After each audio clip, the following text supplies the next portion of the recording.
avait une petite de 20 ans qui m'avait fait de la peine. Le premier cours qu'on avait fait de coaching, la prof nous avait mis devant le miroir. Elle nous avait dit, quand vous vous regardez dans le miroir, donnez 3 mots qui vous définissent. Et cette petite de 20 ans avait dit dégueulasse ou un truc comme ça. Et je la connaissais à peine et ça m'a fait tellement de la peine. Parce que je me suis dit, mon Dieu, moi je la vois pas. Si elle se voyait comme moi je la voyais en fait. Et du coup, cette petite, je l'ai pris sur mon truc, c'est comme ma fille en fait, je l'aime trop. Et voilà, et c'est important moi de voir les gens heureux autour de moi. Aujourd'hui d'ailleurs, il y a une action que je fais, c'est-à-dire que je me suis présentée il n'y a pas longtemps à une élection Miss Curvy, donc curvy qui veut dire courbe, donc femme avec des formes. Et dans cette élection, en fait, j'ai découvert, j'ai rencontré des gens et chaque personne a parlé de son parcours et j'ai vu, et je me suis dit, mon Dieu, c'est fou le nombre de femmes, donc je parle de femmes hein, parce qu'il n'y avait que des femmes, qui sont tellement des traumas dans la vie, qui sont tellement, comment dire, qui sont tellement entravées dans pas mal de choses, dans trop de pensées, et ça me fait tellement de la peine. Et le problème, c'est qu'on faisait des cours de coach dans cette élection et je me rappelle avoir dit à la coach que, excuse-moi, tu sais, moi je suis un état de ma vie où je suis au top de ma vie.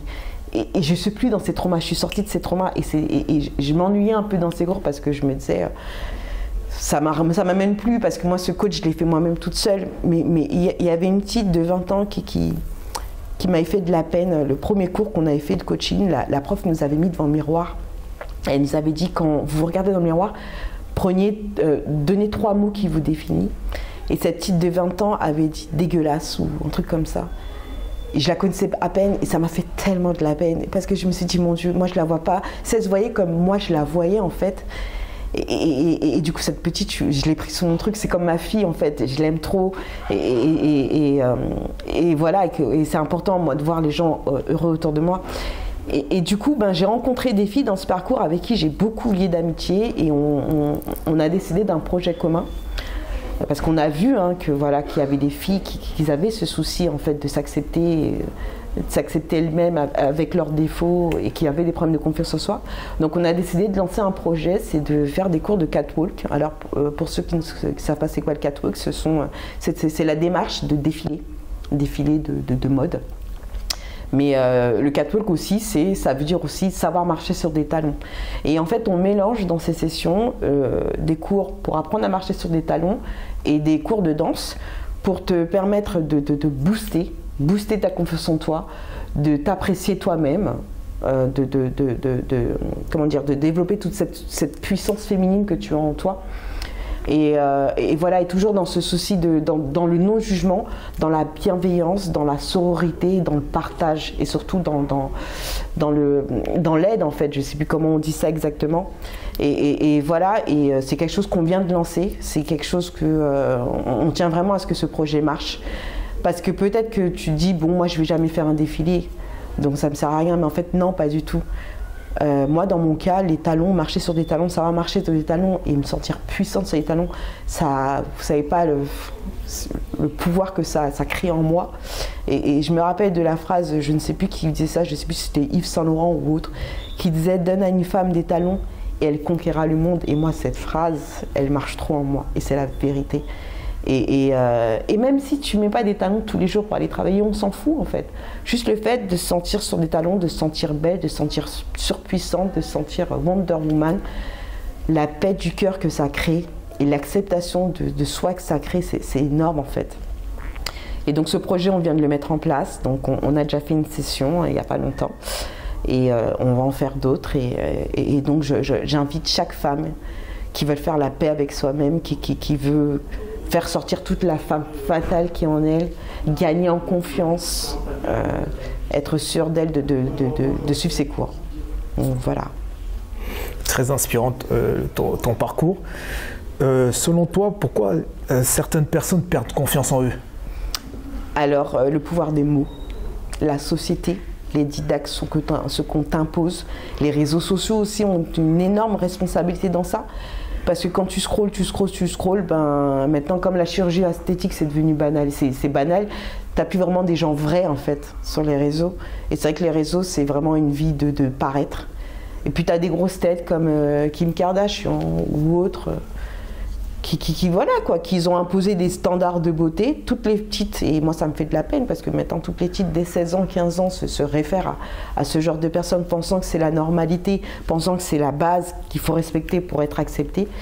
Et voilà, et tout ça, ça joue. Et au lieu dans les écoles de faire des cours pour l'acceptation de soi, pour s'aimer comme on est, pour, je sais pas moi, peut-être sensibiliser sur ces sujets, et les enfants ont accès au réseau et à la publicité. Regardez la publicité, c'est très rarement à la télé on voit des personnes rondes. Enfin, on voit toujours des personnes minces qui sont zéro défaut en fait, façon de parler. Et voilà quoi, c'est le monde qui nous entoure qui fait qu'aujourd'hui les gens perdent confiance en eux. Et moi je veux me battre contre ça. Moi je vous le dis, moi je fais du 42. Et je sais que j'ai de la peau d'orange, je sais que j'ai des grosses cuisses, je sais que j'ai du ventre, je sais que j'ai des fesses. Mais Dieu m'a fait comme ça et ce par quoi j'ai traversé, ce par quoi j'ai failli perdre ma vie quand même pour ressembler à ces standards, aujourd'hui je dis non. Il faut dire non à tout ça. Il faut vraiment s'aimer, c'est important. On n'a plus le temps d'être dans les regrets. Donc voilà, c'est important. C'est vrai, tu as raison. Et quel conseil tu pourrais donner à certaines femmes qui perdent confiance en eux, qui se comparent à des magazines de mode? Est-ce que tu as un conseil à te donner? Il faut fermer ces magazines. Et moi, je vais vous donner un petit exercice que j'ai fait. C'est le jeu du miroir. Le jeu du miroir, on ne peut pas le mentir. C'est la vérité. Quand on se voit, c'est le reflet de soi-même. Chaque jour, il faut passer 5 minutes devant ce miroir. Il faut se booster. Je m'accepte avec mes formes. Je suis comme ci, je suis comme on m'a fait. Et voilà, et je m'accepte comme ça. Toujours cette petite phrase. Se regarder avec bienveillance et avec amour dans le miroir. Moi, ça m'a beaucoup aidé, le jeu du miroir. Ça m'a aidé à développer le charisme que j'ai aujourd'hui. Et ça m'a aidé dans mon parcours suite à mon opération à m'accepter. Mais avant tout, je conseillerais surtout de faire la paix avec soi-même. Suivez pas des personnes qui sont, qui sont superficielles. Suivez des gens qui ont des parcours comme le mien. Approchez-nous. Moi, je te donnerai mes réseaux, viens m'envoyer un message. Moi, je te donnerai mon vécu, je te donnerai mon ressenti. Suivez plutôt, donnez la force à ce genre de personnes pour qu'ils aillent après, ensuite, aider d'autres personnes à sortir. Et fermez les magazines, les réseaux. Quand vous voyez une femme qui fait du 36, 34 parfait, scroll. À coup sûr, elle a fait de la chirurgie esthétique, cette personne. Après, ça arrive qu'on peut être bien direct comme ça, être né comme ça. Mais aujourd'hui, il ne faut pas se mentir, une bonne partie des femmes font aujourd'hui de la chirurgie esthétique pour pouvoir se vendre sur les réseaux, pour faire n'importe quelle activité. Et il faut prendre du recul par rapport à ça. Prenez du recul par rapport aux didactes et à tout ce qu'on veut vous marteler dans le cerveau, en fait. C'est important. C'est vrai, c'est vrai. Mais certaines femmes qui font de la chirurgie esthétique, est-ce que c'est pas dû à un complexe qu'ils ont parce que des fois, il y en a qui sont complexés, selon toi, en fait. Moi, je suis carrément d'accord avec moi. Après, moi, je pense qu'il y a chirurgie esthétique et chirurgie esthétique. Moi, par exemple, j'ai fait de la chirurgie esthétique après mon opération, puis c'est avéré que du fait que j'ai eu une grosse perte de poids, j'avais beaucoup de peau sur le ventre. Et c'était vraiment moche, vraiment, vraiment moche. Pour moi, c'est de la chirurgie réparatrice. Donc oui, j'ai fait cette opération qu'on appelle l'abdominoplastie parce que mon ventre, moi, me gênait. Dans mes vêtements, c'était truc. Je peux comprendre peut-être la chirurgie pour des seins qui tombent suite à une grossesse. Je peux comprendre de la chirurgie suite à, je sais pas, il y a eu un accident, ton nez a peut-être été déformé. Moi, je suis OK pour la chirurgie réparatrice. Je suis moins OK quand c'est de la chirurgie esthétique comme un BBL, par exemple. Moi, je peux comprendre un BBL qui reste normal. Un BBL qui est hors norme, là, je peux pas comprendre. Voilà, donc... ouais, c'est... ouais, il faut... le problème, c'est que quand on cesse dans la chirurgie, après, on ne s'arrête plus. Donc, il faut vraiment faire le pour et le contre, les avantages et inconvénients, et vraiment se demander vraiment, si vraiment on en a besoin avant de se lancer dedans. Mais c'est pas quelque chose... Je peux comprendre, mais il faut vraiment faire preuve de parcimonie par rapport à la chirurgie esthétique. C'est important. Là, on va parler de liberté. Pour toi, c'est quoi la liberté pour toi ? La liberté pour moi, c'est quoi ? C'est ben, être moi-même. Être moi-même et forcer les gens à me laisser tranquille, à accepter que je suis ce que je suis en fait. Et parce que la liberté, ça n'a pas de prix. La liberté d'esprit, ça n'a pas de prix. Et comme je disais, quand on a des entraves psychologiques, ça vous empêche d'avancer dans la vie, ça vous empêche de sourire, ça vous empêche de vivre l'instant présent. Et c'est là que la liberté d'esprit prend tout son sens en fait. Et moi, quand je parle de liberté, c'est de ça, cette liberté de dire non au didacte, de dire je m'en fous si je ne suis pas parfaite, je m'en fous si je te corresponds pas, je m'en fous si tu me trouves que je suis trop extravagante ou que je suis trop ci ou trop ça, je m'en fous. Et c'est ça la liberté, c'est le fait de s'accepter comme soi-même et le fait de ne pas dicter, de ne pas laisser les gens dicter ce que vous devez faire ou vous devez être ou votre manière de penser. Vraiment, ça n'a pas de prix et on n'a qu'une vie. Débarrassez-vous de toutes les choses toxiques qui vous empêchent d'atteindre cette liberté. C'est vrai, je suis tout à fait d'accord avec toi.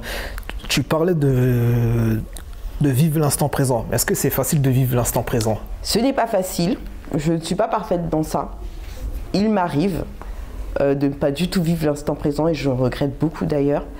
Quand je dis ça, c'est vraiment de manière générale, à savoir... je dis pas dans le jour même, tous les jours il faut vivre l'instant présent vraiment à fond, hein, à la seconde près. Je le parle en global dans le sens où, comme je dis à chaque fois, je le redis encore, on n'a qu'une vie. Peut-être tu vis pendant 20 ans, tu vas pas passer 18 ans à ne pas vivre l'instant présent. C'est vraiment en fait au maximum de s'imposer cette discipline pour pouvoir sourire, pour pouvoir, je sais pas moi... Je sais pas, par exemple, un truc tout bête, t'es pas bien, t'as envie de manger du chocolat parce que t'es pas bien. Au lieu de te sentir en mode « Ah, je vais prendre du poids, oh, qu'est-ce que les gens vont dire et tout », ben mange ta barre de chocolat. Parce que cette barre de chocolat, ça te fera une petite thérapie. Et après, tu vas te sentir bien. Donc, c'est cet instant présent qu'il faut prendre. Je sais pas, moi, quand tu es avec l'être aimé... je sais pas, ben, peut-être cette personne va vouloir peut-être faire un petit dîner romantique. Sors de tes soucis, sors de tes réflexions, vis ce dîner. Parce que plus tard, cette personne, peut-être, à force de vivre dans tes pensées, cette personne te reprochera de n'avoir jamais été là pour elle. Et n'avoir jamais été là au moment donné. Et par rapport à l'effort qu'elle a fait pour toi, pour que tu te sens bien. Et c'est encore des regrets. Donc voilà, je sais que c'est pas facile, mais c'est vraiment une discipline à acquérir. Encore une fois, je dis pas qu'il faut le faire chaque seconde, mais il faut le faire globalement et le maximum possible que vous pouvez faire selon votre état d'esprit, selon votre état d'être. Et voilà quoi. Ma mère a une vie très difficile, j'ai eu la même vie que ma mère. Donc c'est vrai que dans ma manière de me coacher dans ma vie ou de gérer mes problèmes ou autres dans ma vie, je me réfère beaucoup à la vie de ma mère. Mes inspirations, alors après... je ne m'entoure que des filles de guerrières, de filles qui ont les... Alors,